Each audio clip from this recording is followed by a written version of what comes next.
everybody. Welcome back to New Gay Plus. I'm Mitz, and today I'm joined by... Kerina. And Saph.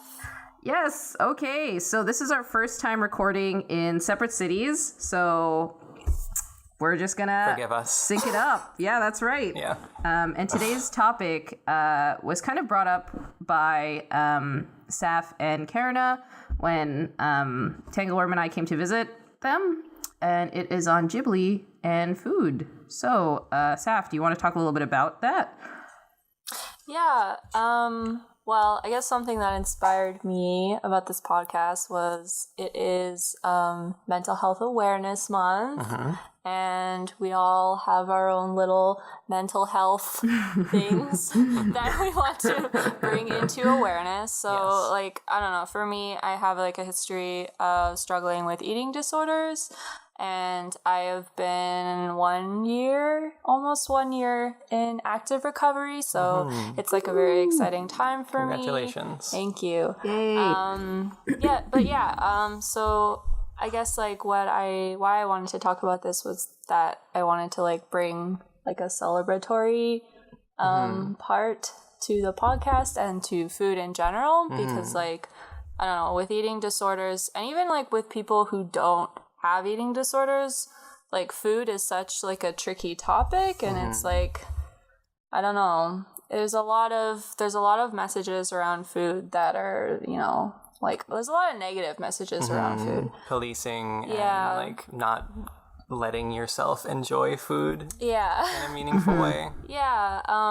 But something that I think brings me a lot of joy is seeing how excited people get about animated food, specifically food in Ghibli, and I don't know, it means a lot to me to talk about food in a positive way. So that's kind of what sprouted this. I think Ghibli is kind of the natural subject if we're talking about celebratory food in media, because it is so there have been earlier today when I was researching this, I was on YouTube and just found multiple just montages of Ghibli food set to lo-fi hip-hop that people have made on YouTube, which is great. I love that. Even on Facebook, the basic bitches are reposting Ghibli food. It seems to be something that brings joy to people, everybody, even if you're not a big weeb like me.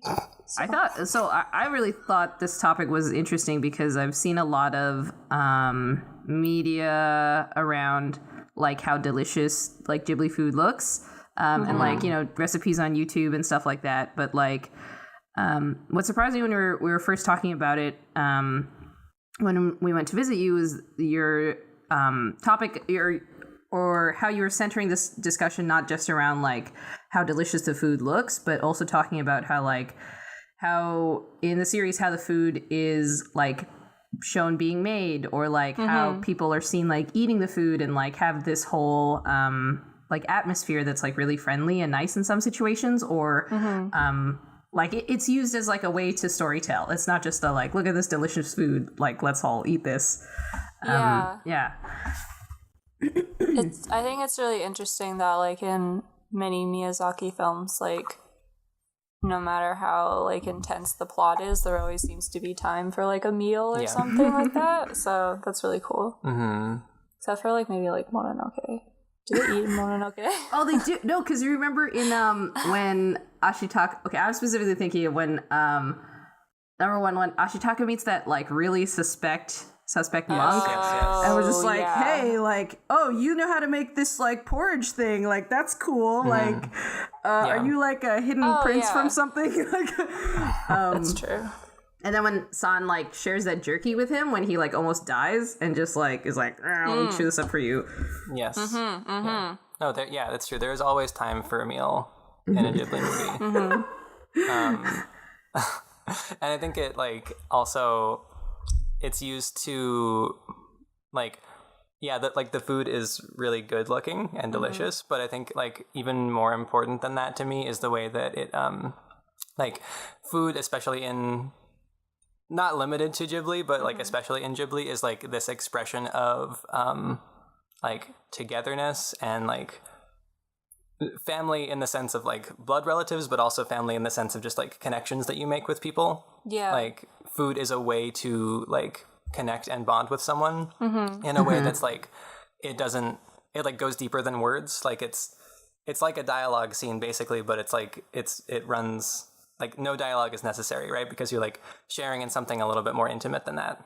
Yeah. And I think something that's really cool in Ghibli is like it almost seems like the food is like its own character, and specifically like in Ponyo, like I feel like the way that things move and are animated, like they have so much character in themselves, and they're like not even a person, like a talking person, but they're, I don't know, you like pick up on their energy, and it's like very exciting. At least it's exciting for me. I like seeing delicious, squirmy, like happy food, and like mixed with like the Ghibli expressions too that the characters make, like their big like faces or mouths or something. Like it's just it brings me so much joy in my little heart. But, The preparation of the food is also really important. Yeah. Like the motions that characters go through to like go from like the raw ingredients to like finally getting the food on the plate is something that like I've never really like cooked growing up that much. Like I would make cookies with my mom every so often, but like I didn't really know how to cook any meals until maybe like, I don't know, a couple of years ago. Oh my God, really? Yeah, cooking was like not a part of my life, and I wish it were. And like the act of preparing food, which in Ghibli movies is often, it's sometimes solitary, and it's often like done with others as well, with different people like taking different roles. It always seems so like, I couldn't relate to it when I was growing up. Like I didn't really understand the purpose of the scenes a lot of the time because it was just like not a part of my life. But it's something that, go ahead. Oh, I was just reminded of yesterday or the day before when we were making dinner together, Kerina, and like you were like, I've never like, when I saw you like put salt and pepper on chicken, like that was like the first time I ever saw someone do that. And you were like, it was beautiful. And I'm just like, what kind of like sad ass, like neglected kid were you eating like fucking dry ass seasonless chicken? Wow, get fucking dragged on Newgate Plus, Kerina. But it's true though, and I think like you and I, Saph, wanted to talk to Mitz about this. Yeah. Because Mitz, we're just gonna like talk you up for a minute if that's okay. Right, you're like an amazing cook. You do amazing things with food, and like hanging out with you and like making dinner with you is always something that has like been really, really meaningful for me. Yeah, me too. You have a way of just like there's this calm energy when we're cooking together. Like you have such confidence in like your ability to like look at ingredients and be like, this will very soon be food for all of us to eat. Yeah. And I mean, I'm not really like making a joke either. Like I'm just like that energy is so like relaxing and puts you in such like a positive space. Yeah. That makes the food like that much more like nourishing. Yeah, like I feel like every meal that we've had with you has been like it feels like a celebration, even though like we're not celebrating anything. I feel like it becomes like a celebration of like friendship and togetherness and queerness, and yeah, I don't know, I've really appreciated that. Yeah. Y'all, oh my God. I'm so touched. I mean, like kind of when both of you like we're like, oh, let's talk about like Ghibli for a podcast, and we're like, oh yeah, it's like so fun like making food with you. I'm like so touched by that because like food is such a big thing for me, because like I've like been cooking since I was like really young, like maybe since I was like because I remember even like when I hadn't gone to school yet, I would like make muffins and stuff with my grandma, and like I've said this story before to people, but like basically like my journey with learning to make food, like when I was like 5 or something, I would watch like the kids like programming channel, and at some point in the evening it would switch to the Food Network, and I would just keep watching it, and and then like one day my grandma was like notice this, and she was just like, oh, like you watch like the Food Network, is like, and I was like, yeah, it's so cool, like, and she's like, well, we can do that at home, and I was like, what? That's like we can make that happen, like, and also it was kind of interesting too, because like my grandma, who's like who was like a Filipina lady, like I, as a kid, I was like watching the Food Network. I was like, yeah, we're gonna specifically make like this type of food, which was like very white for the Food Network. That's fair. And so like my grandma would be like, okay, we're gonna start off with like ginger and garlic, and I was like, what the fuck? There's no fucking ginger in like the Food Network, like. The pioneer woman didn't teach you how to use ginger and garlic in your No. This was before the pioneer woman's time. That's funny, because I feel like my first like introduction to food as being like such a cool and new exciting thing was also through my grandma. And like, I don't know, my grandma does this thing where I feel like if she goes out to a restaurant, or like if she watches a show and sees something that's like really delicious, she like makes it a challenge to like try and like make it herself without like getting the recipe at all. Yeah. She just like eyeballs it. Yeah, she's just like, I think I can do this, and then like she'll like try to like make like whatever like it is, like a lemon meringue pie, and and like test it on us to see if we like it, or if it's close to like what she had. And of course, like, we don't know, because I don't know what the hell lemon meringue pie she was eating, but yeah, I don't know, that's always something that makes me smile. Yeah, and I mean, like, to bring all this back, like, if you're listening to this and being like, I thought they were talking about Ghibli, like, I think it all like ties together, right? Because like that feeling of togetherness and comfort and like calmness, it like runs through like Ghibli's food scenes, in a way that's like it's not just about the food, like it goes beyond just like, look at this big hunk of meat, it looks so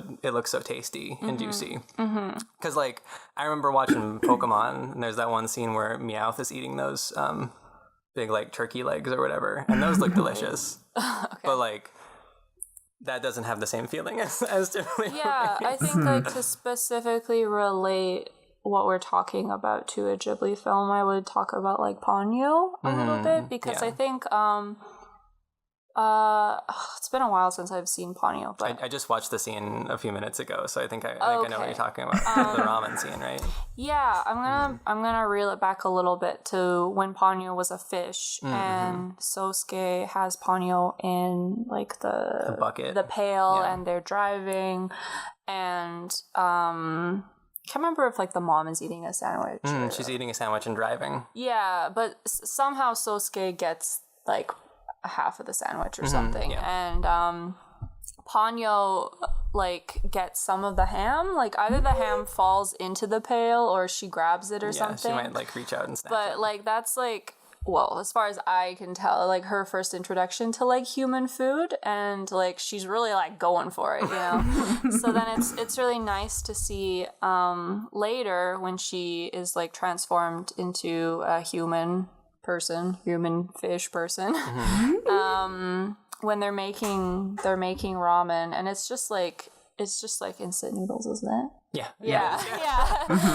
But like they go through the preparation of, well, Sosuke just like puts his in the bowl, but Ponyo's like kind of like really getting in there. She's like touching it, she's like smashing it, like she's like getting the real feel. And you can see visually that Sosuke's brick of noodles is all together. And Ponyo's is like mashed up, and it's just like little bits. But she is like ready. She is like excited. Sosuke's mom is like pouring in the hot water, and you can see her eyes like get bigger and bigger. She's like so excited, and then they do the thing where they put the nabe pot on top and like the lid, and then the mom like surprises them. She makes them close their eyes first. Yeah, makes them close their eyes, and then she surprises them with like all these like delicious toppings, and then one of them is ham, which is like something that Ponyo had previously from the sandwich. So she's like fucking hype. She's like so. She's literally hype. going ham. Yeah, but like that like really that I think we've all had those moments like when we've gone over to maybe families' houses, or like there's like a dish or something that a family member is like really excited to show or like share with you because they know it's like really delicious, and they get to like watch your excitement of eating it. It's it's beautiful. I think that example is really good, especially when we're specifically talking about like meal prep, because I should say, like, I've had a fairly positive experience when it comes to like making food, and when something I learned from you was like really, I'm sorry, whoops, we'll cut that out. Something I learned from you, Saph, is that like when you're telling me about like, a meal is more than just what you eat. In some part of my brain, I was like, yeah, obviously. But like, since telling me that, I've really come to notice that like the way that food is prepared and like how much interaction you get with the people that you eat with, a lot of that comes from like how you interact during meal prep. So like, when like even like, because you were telling me about how like, it's not just like the meal that you're eating, but like some of that stress can come from being like, I open up my fridge and I don't know what this is all going to turn into. Yeah. Like for me, that experience has been like, I'll open up the fridge and be like, oh wow, there's like, it really feels like there's lots of colors in like a paint box that I can like work with. But I can see that like, if I didn't have all this experience, like I've fucked up tons of dishes. Like that's how you like get good, is by like fucking up, like burning a couple things, like forgetting to season a couple things, like overcooking a couple things. And like eventually like it just like turns into this like habit that like, okay, well, I'm going to learn, like I'm going to take the pot off the stove at this point, or I'm going to add a little extra this so that I can taste like this other part of the ingredient. And like I really started to appreciate that aspect of myself, like when you and Kerina were talking about it. So when we were on this topic of Ghibli, like that, I suddenly was thinking about like, oh yeah, I remember the food, but like the preparation is really like this extra layer, this extra thing that I didn't pay as much attention to, because it just like, it almost like flies under the radar because it's so smooth. Like it makes so much sense. But like when you're analyzing that Ponyo scene, like not even, like the kids are super hyped, but even I just think about like how the mom is like, hey, like instant noodles, it's like instant noodles are sometimes like you don't have anything else in your house, you're in your fridge, and you just gotta eat something tonight. But she does that extra step to like make it special for her son and for his like new friend. So it really is like this like depiction of her like trying to welcome Ponyo and make her feel like she's like part of the family. If we can slide things onto slightly hornier scenes, I was gonna go for it. Thank you. So Ponyo, I think that's a very obvious food one, and the other one that I was thinking of was like Howl's Moving Castle. Like I was literally like, as I was driving home today with Tangleworm, I was like, we were talking about the scene because I was like, that scene strikes out to me not only because like the food was so good, like the bacon was thick as hell. And like the way that the eggs are cracked in the pan are really nice, but like aesthetically it's really cool. But like when Sophie's making the food, but then suddenly Howl comes up beside her and is like, hey, let me handle that. That's like such a very like easy way to show how suave he is just by being like, oh, let me handle that, dear. Yo, I love that one shot where like he's like, let me take that, and he like there's like that wipe of like his shoulder pushing Sophie out of the frame, and I don't know if she makes a sound in the Japanese version, but in the English version she distinctly goes like, ah. It's just like I don't know, I've always laughed at that. It's really funny.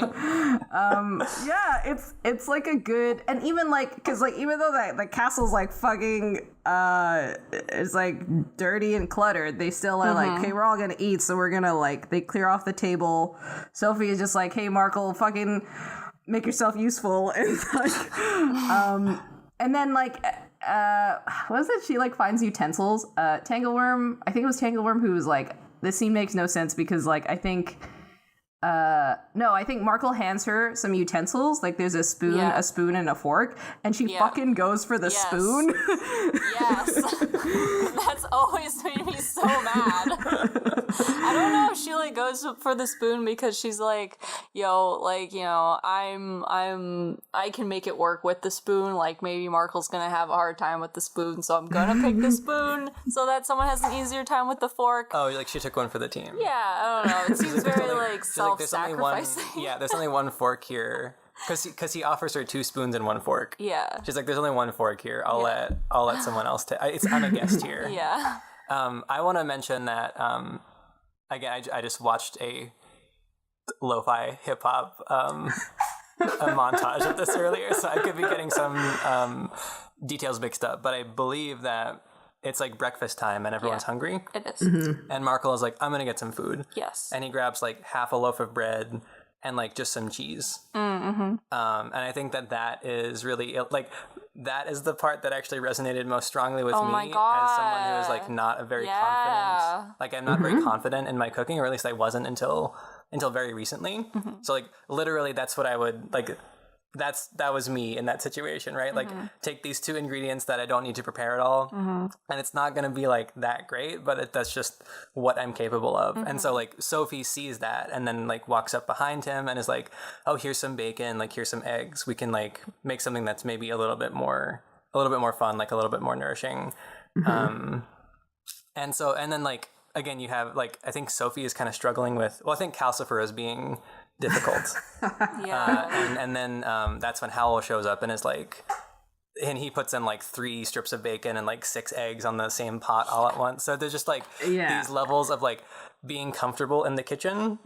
Like there's so much magic in Howl's Moving Castle, but like one of the most magical moments is just like, for me anyways, just like watching someone be very confident in the kitchen and just like making something beautiful out of like what could have just been like some plain bread and like old cheese.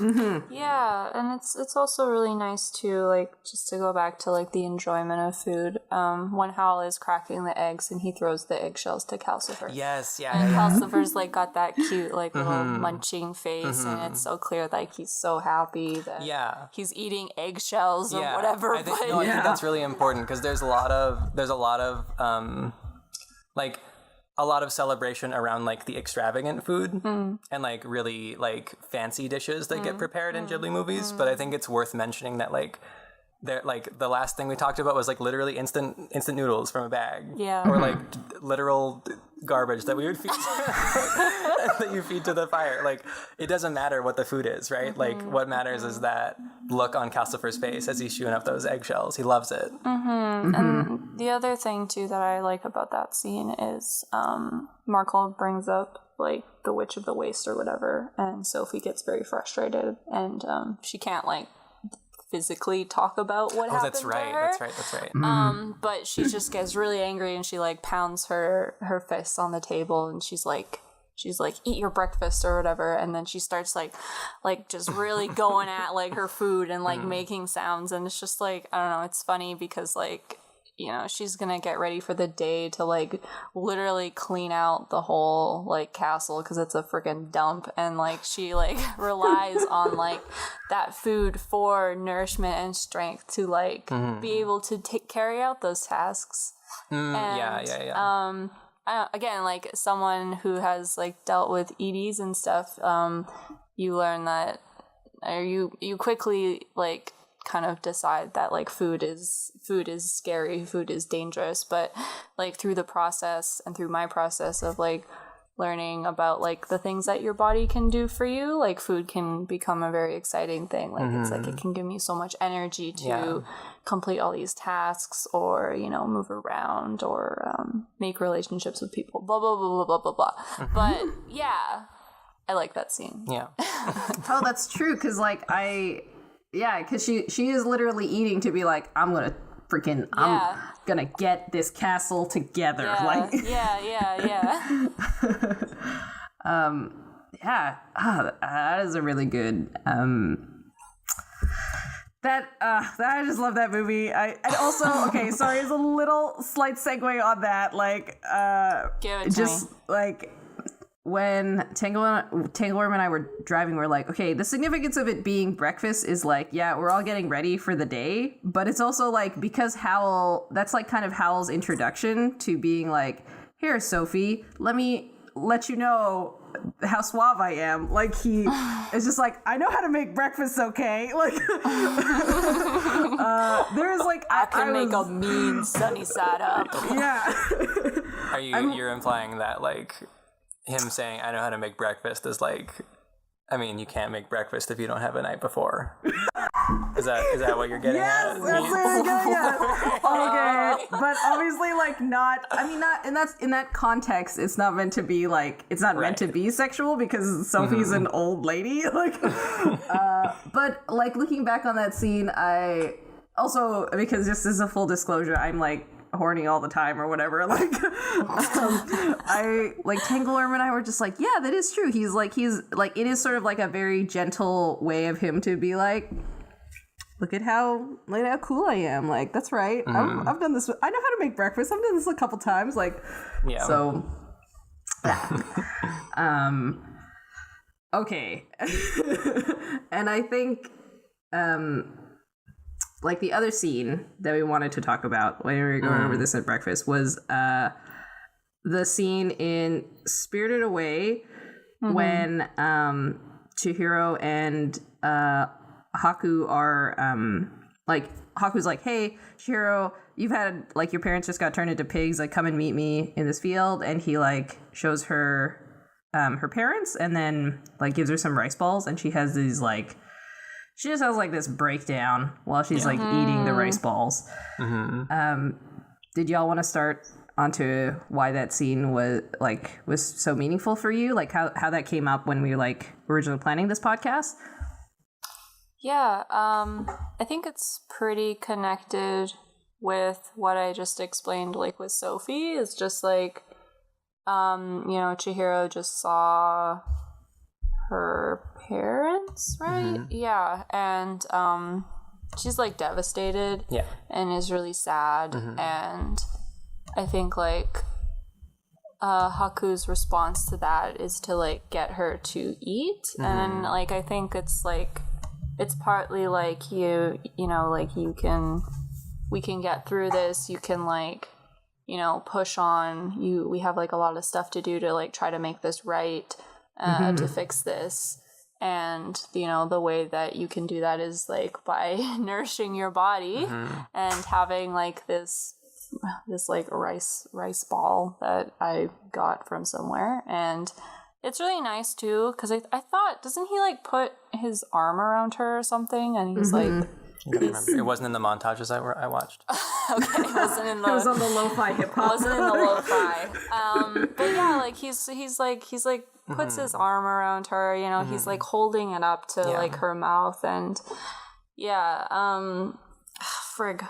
Like, even if he doesn't do that, like the fact that you remember it that way, I think is meaningful. Like, the fact that like the act of sharing food with someone when they are traumatized, like when they're feeling really low, is like an act of comfort. It is like similar to putting your arm around someone. Yeah, and I think the thing that I talked about earlier when we were discussing like Ghibli food was that that scene has like always been comedic, at least like with the people that I've watched it with, because there seems to be like some kind of, well, there is like some kind of underlying like thing that exists that like when women are upset they like stuff their faces or whatever with ice cream or whatever, and it's like hilarious.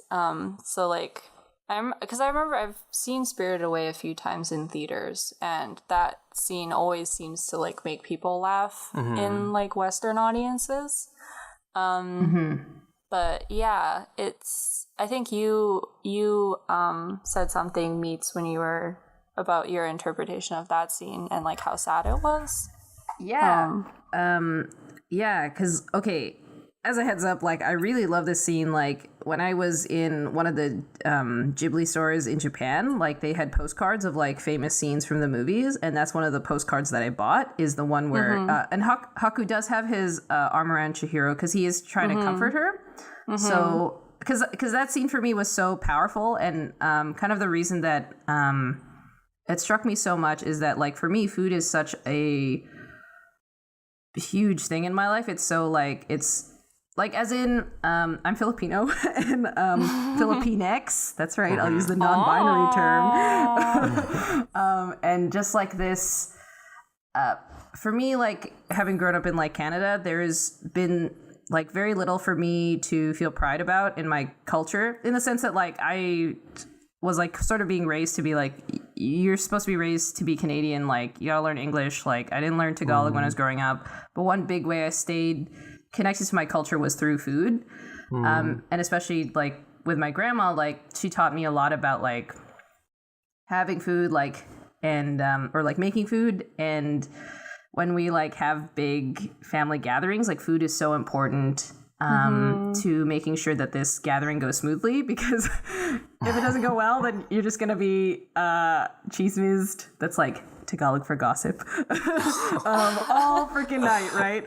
Yeah. So but like, so seeing that scene for me, like, as somebody who has such a positive experience for food, like, very much, like, I know, like, growing up, my family has used food as a way of, like, regulating, like, our emotions and ourselves, which is not always, like, the healthiest thing.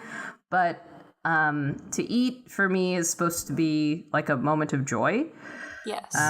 So when I see Chihiro, like, hunched over and, like, eating, it's such a painful moment, because I see, like, eating and food as such a moment of, like, happiness, so that for her to, like, be eating, and for her to just have these, like, huge, like, tears coming out of her face, like, it is so painful, because she's, like, hurting the most. Like, this moment that's supposed to be, like, wonderful and, like, happy for her, because, you know, it's a beautiful day, and she's, like, got these, like, really nice rice balls. Like, she just is so heartbroken that she can't bring herself to, like, stop crying even as she's eating.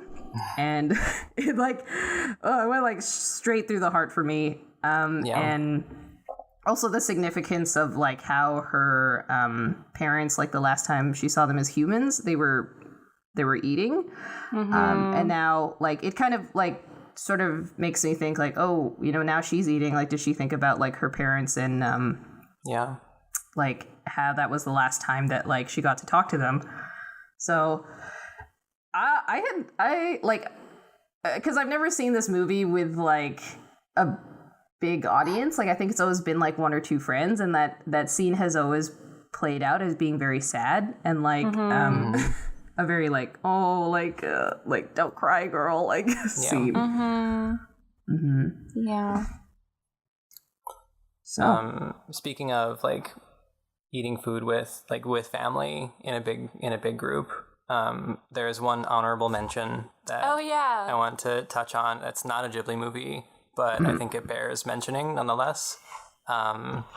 It's from Summer Wars, which is a movie that is Mamoru Hosoda. Which is a personal favorite of mine. And the scene in particular, I guess it's more than one scene. There's a couple of scenes where they all eat together, right? Yeah. The basic premise, well, you have your notes here. Do you want to go for it?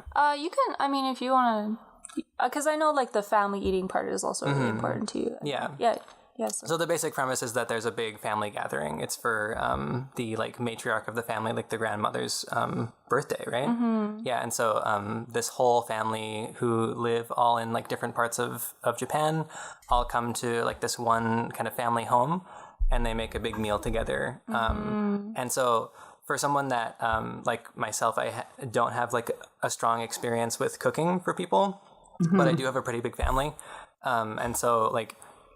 That like those scenes in Summer Wars of it's just this long table where there's like I don't know maybe 30 or more people all sat around it, and they're all like drinking and gossiping and eating and like passing food to one another and like talking over each other, and like there's like a lot of familiarity and intimacy with them because they're a family, and so there's lots of like ribbing and like messing with each other that goes on at the table. And in the middle of that is the one, what's his name? I can't remember the main character's name. Kenji, who's like been invited there, so he's not part of the family. So he's like the one outsider that's in the middle of this. Like it seems like chaos to him, but like having been in that situation of like huge family gathering, everyone in one room eating, there's like this strange sense of calm to it too. If you're like part of that family, obviously if you're not part of the family it would be pretty scary, but if you're part of that like little mini society, there's this like sense of calm that comes over me when I like have my plate of food and like everyone around you is talking and there's no pressure to like do or say anything. You can just kind of like let the experience wash over you. So that was like one of the most meaningful scenes for me when I was growing up, because I think I saw Summer Wars when I was a teenager, and I was like, oh my god, like I see myself and I see my family here. Yeah, it's nice. That scene's really nice because it's like it's Kenji's more formal introduction to the whole family through food, and it's also our like us as the viewers' introduction to the family as well. So yeah, that's really nice. Yeah, I think there's a lot in Summer Wars around like food and family connection, because like there's a scene where, well, if anyone hasn't seen Summer Wars, there is like a character named Wabisuke who's like the black sheep of the family.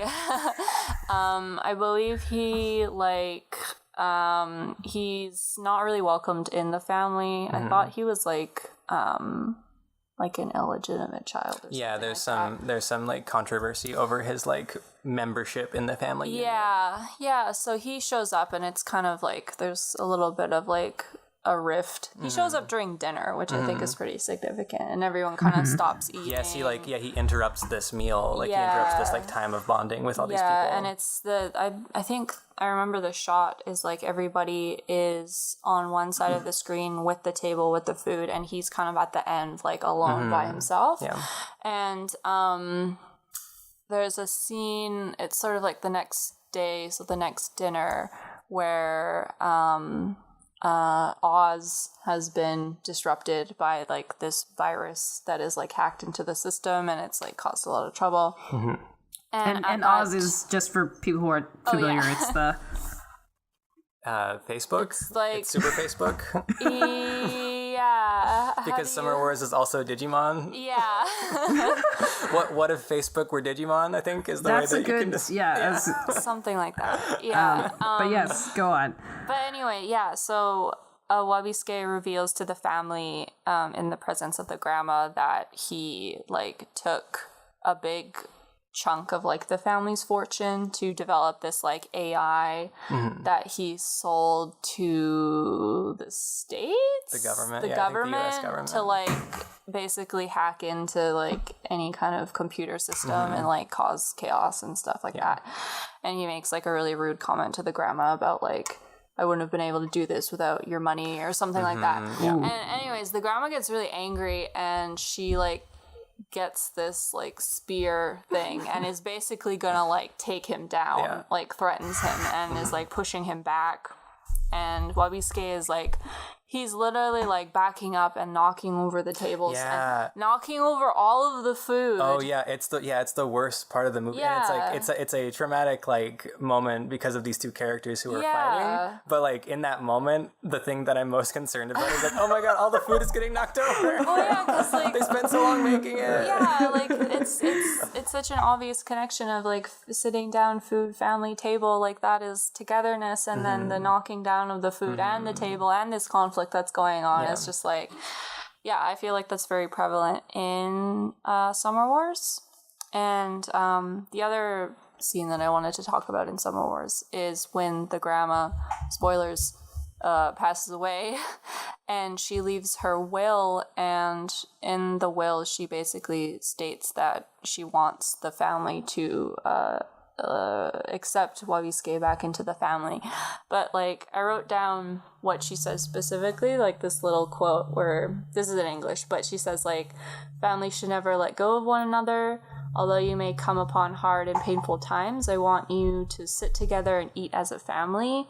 The worst things in this world are being hungry and being alone. Oh my god. Yeah, so, and the family response to that is to do as what she asked for, and basically at the end of the movie, there's like this asteroid that is going to hit this nuclear power plant and like destroy everybody, and they have like a countdown timer of when that's going to happen, and the family, their response to it is to still make lunch and like eat together. Yeah. Which is like I feel like, you know, you wouldn't do that in like a time of crisis, but they distinctly make a point to we're going to need this food. Yeah, like we're this, gonna. This is just as important as any other part of this preparation. Yeah, and it's just I think it goes back to the whole like nourishment thing for like the final battle, and also just like you know, bringing people together too in that moment. Like you're connecting with the food,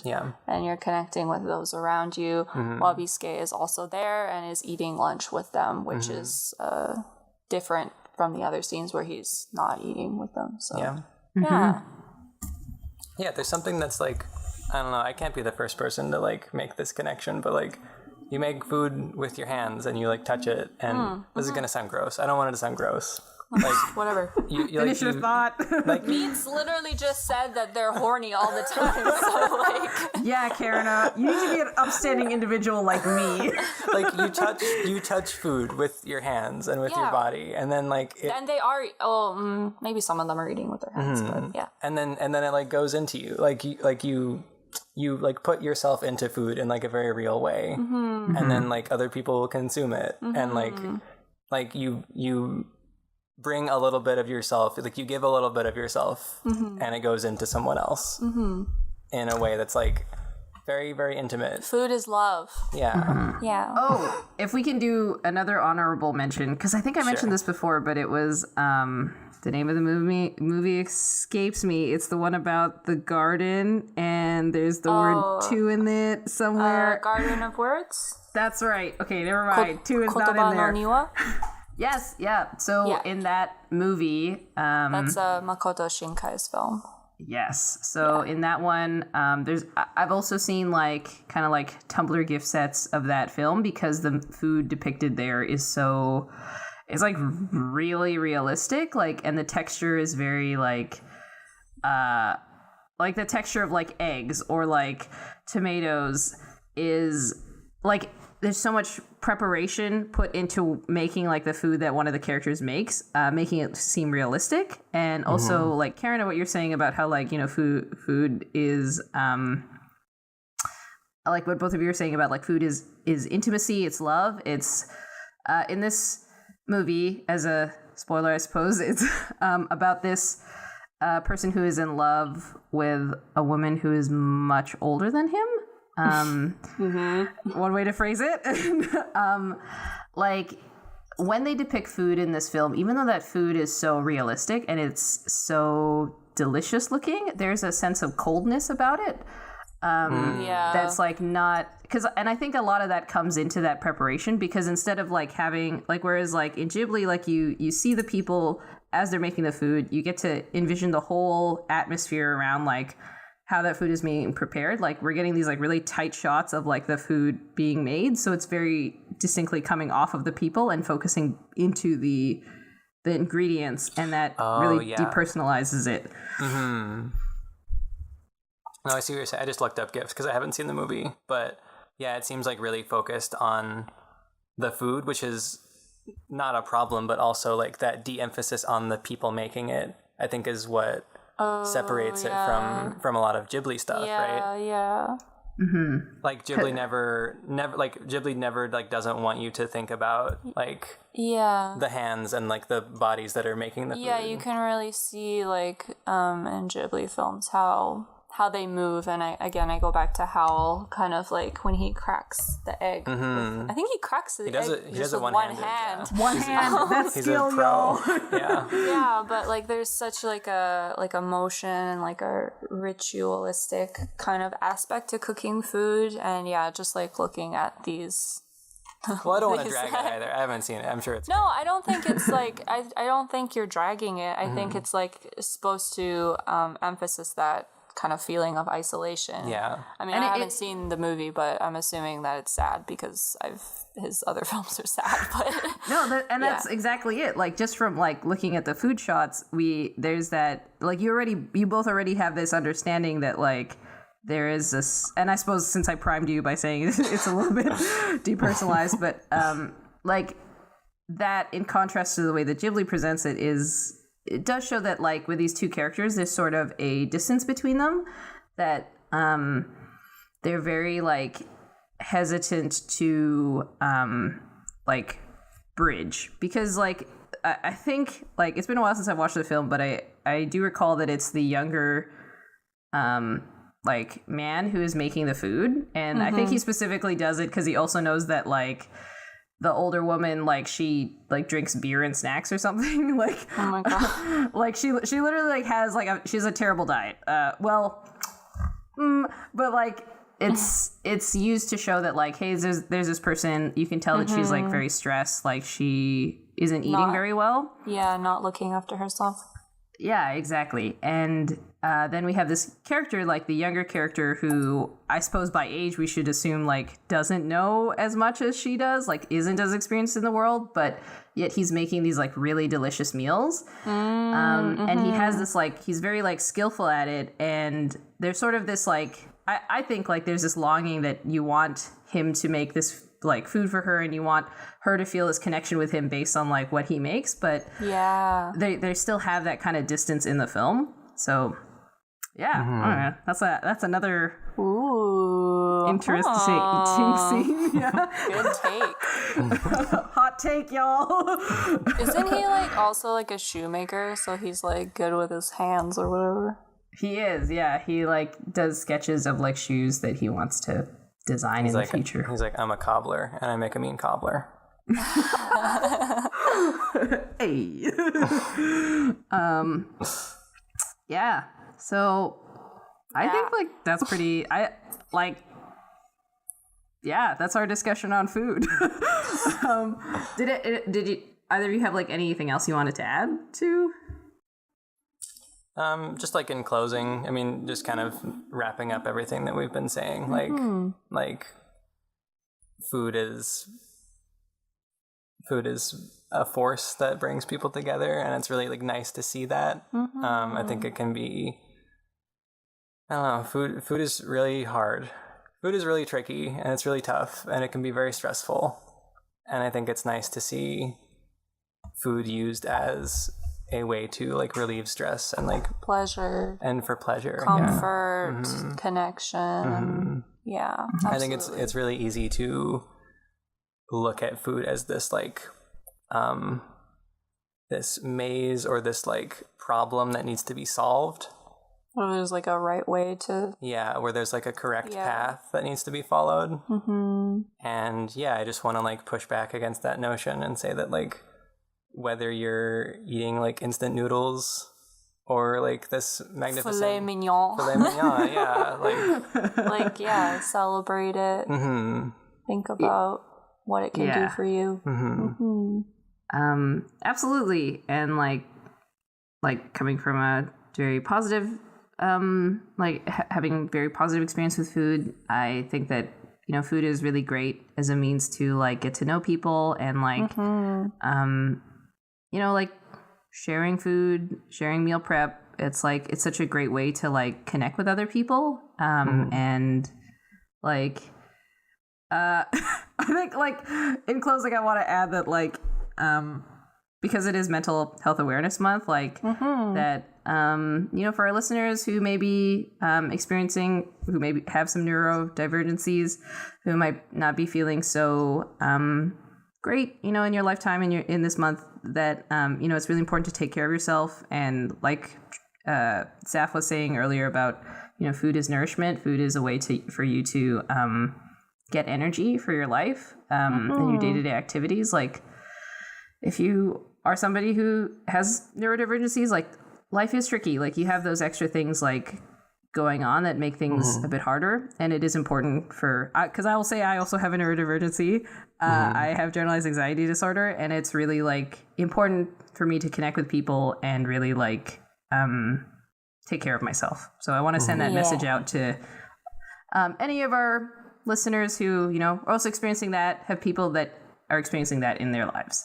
Yeah. Well said.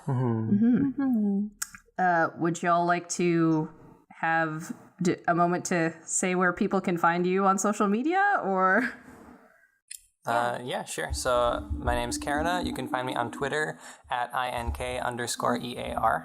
I'm Mitz. You can find me at MITZOCO on Twitter, Tumblr. I also have an Instagram I don't check, but you can find me there too.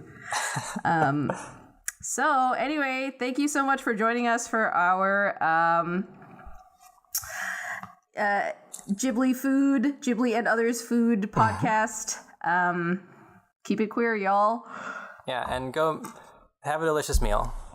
Yes. Oh yeah, wait, I should also say that you can follow us. We have a Twitter now. Oh yes. Oh, yeah. At New Gay Plus. Yeah, we'll be posting like updates and like links to our podcast and like all that kind of stuff. So yeah, that's it.